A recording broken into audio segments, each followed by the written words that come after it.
What's up, guys? Steven Spikes at the Spike Signal, and today we're going to be talking about a little bit of a shorter topic, but nonetheless important. It's the angry, aggressive, heavy part of Arch Enemy's Vultures. It's just the interlude before the solo and taking place after the solo. That's coming up right now here on Spike Signal.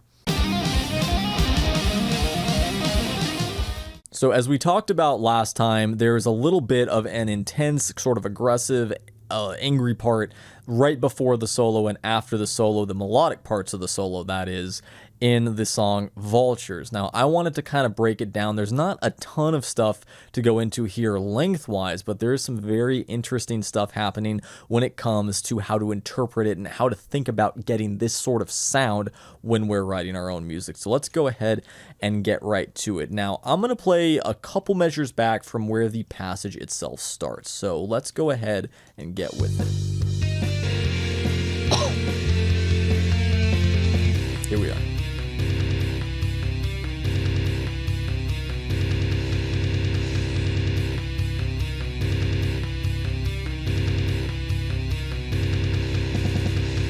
Okay, and that's all there is. Then it goes into the melodic part, where the melodic solo kicks in very, very nicely. So, getting right down to it. Now, I would interpret this whole section from the standpoint of, in a bare form, the C chord right here, because we have what is essentially a C right here, and we also have some C power chords right here, pretty much all the way throughout it. So, it's mostly in C. Now, what kind of C are we in? That's the big key.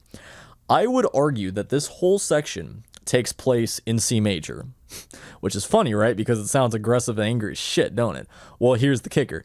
It's not just in C major. I'd say it's in C major blues, or maybe to be more specific, borrowing from the blues note. What do I mean by that? Well, if you look right here, that there is what the sheet music shows to be a sharp 2. Now, here's the thing about sharp 2s. Sharp 2s are the same as flat 3s, okay? So you'll see that sometimes, like an augmented 5th or a sharp 5 is actually the same as a flat 6, just for instance, and the examples can continue on. But a sharp 2 being the same as a flat 3, well, what's a flat 3? It's a very important element of a minor chord, but here's the deal. We already have a natural 3 right here. So you could look at this, to achieve this sound, this aggressive, intense, angry sound,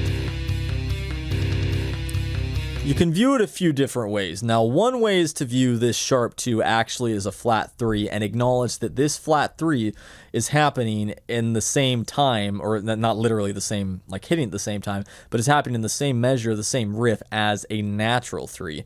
So you have this weird conglomeration of sharp notes, or not sharp notes, but natural 3s and flat 3s together, major and minor sounds essentially clashing to give you a really, really heavy sound.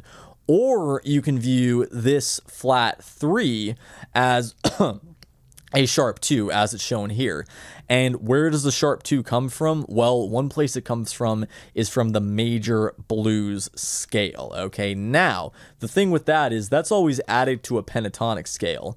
Is this entirely pentatonic? Well, I haven't actually checked it from that standpoint.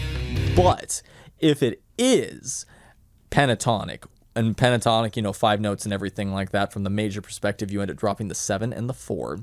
If it is, you could definitively say this is the blues scale entirely.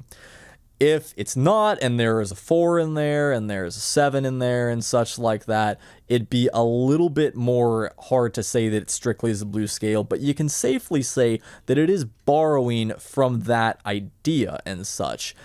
The other way you can put it is just saying, hey, this, in order to achieve a really, you know, gnarly and intense sound and grindy sound for this passage, they went ahead and they mixed what would be essentially like a C major and a C minor kind of all together throughout a series of eighth notes and such like that.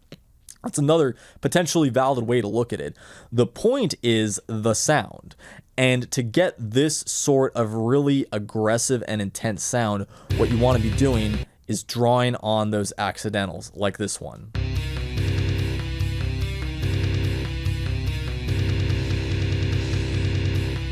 mean, it sounds ominous, it sounds powerful, it sounds like something might be coming to get you, you know what I'm saying? Those are the kinds of tools you need to be utilizing in order to get that sort of really, really aggressive and acerbic feel. And when you do that, one thing you can do is borrowing, and you can say borrowing from the blues scale, borrowing from minor scale, you can do that. Think about like, I'm going to take a note from the blues scale and just throw it in there. Let's see how that does.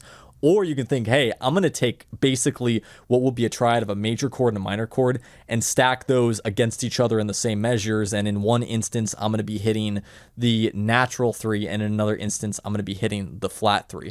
That's another great way to be able to get at those kinds of really intense and brutal sounds that Arch Enemy and other bands such as them are known for. So utilizing stuff outside the key with a little bit of knowledge of where it comes from can give you that sound, and knowing what stuff to utilize outside of a key and seeing it in action, like in a situation like this, is a great way to be able to even think about where to use that stuff and where to pull that stuff from. So it's kind of why it's good and cool to study this kind of stuff, you know what I'm saying? It has a lot of useful applications. So yeah, guys, I appreciate you checking out this much shorter video today. If you got something out of it, I'd appreciate it if you could go ahead and check out a fairly recent song that I released on Spotify. It's called Celestial Fray. You can find it on Spotify, Apple Music, all that stuff by typing in my name right as you see it here on YouTube, Spikes.signal. And if you want to let me know what you think of it, that'd be super cool. But of course, it's up to you. Do your thing, man.